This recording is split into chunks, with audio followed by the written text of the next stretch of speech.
لوگ پھر بھی مسلمانوں کو پھر ہمارے جو دشمن ہیں، جو ازلی دشمن ہیں، وقالت الیہود والنصارى ولن ترضى عنك اليہود ولا النصارى، یہود و نصارہ ہمارے ازلی دشمن ہیں، یہ تو مسلمانوں کو ٹکڑے ٹکڑے کرنے پر تلے ہوئے ہیں، مسلمانوں کو ختم کرنے پر تلے ہوئے ہیں۔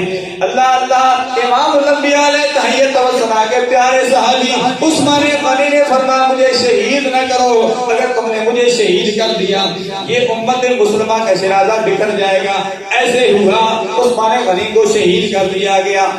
اس وقت سے لے کر آج تک قیامت تک امت مسلمہ کا شرازہ بکھرا ہوا ہے، مسلمان متحد نہیں ہے، اتحاد اتفاق کا مظاہرہ نہیں کر رہے۔ اللہ اللہ، اگر مسلمان متحد ہوتے اور اتحاد اتفاق کا مظاہرہ کرتے تو سن 1947 کو پاکستان بنا، سن 1948 میں جمعیت علماء پاکستان، علماء کرام جمعیت علماء پاکستان وجود میں آئی۔ اگر یہ مسلمان اتحاد اتفاق کا مظاہرہ کرتے آج اس ملک پاکستان میں نظام مصطفیٰ صلی اللہ علیہ وسلم کا نفاذ ہوتا۔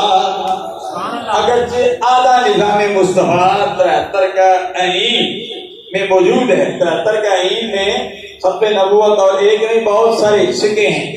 یہ قائد ملت اسلامیہ علامہ امام شاہ درانی علیہ رحمت کی کوششیں ہیں، آدھا نظام مصطفیٰ نافذ ہو چکا ہے اور پورا نظام مصطفیٰ تب ہی نافذ ہوگا کہ ہم علماء کرام کا ساتھ دیں گے۔ علامہ عطا محمد بندیالوی علیہ رحمت بہت بڑے عالم دین تھے جو حضرت پیر میرے شاہ صاحب علیہ رحمت کے مرید خاص تھے، ان کے خلیفہ میں تھے۔